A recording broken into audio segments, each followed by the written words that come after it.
Imagine an invisible force, a field that permeates space but only reveals its power when something moves through it. This is the world of magnetism. A magnetic field, measured in Tesla, doesn't care about a stationary electric charge, but send that particle flying into the field and a force appears out of nowhere. This isn't a simple push or pull. The magnetic force is uniquely perpendicular. It acts at a right angle to both the particle's direction of travel and the magnetic field itself. Because of this, the force can't speed the particle up or slow it down. It doesn't change its energy. It only ever changes its direction.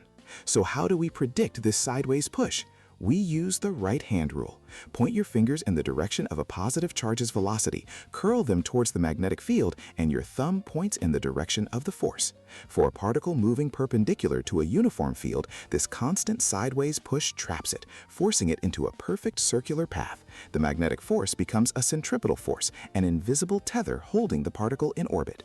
Now scale this up. An electric current flowing through a wire is just a massive river of moving charges. So when you place that wire in a magnetic field, the entire wire feels a force. This is the fundamental principle behind every electric motor.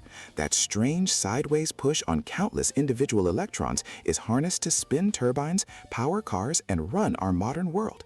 From steering protons in giant particle accelerators to the quiet hum of a fan, it all traces back to this one core concept. A moving charge in a magnetic field feels a force that is always and powerfully sideways.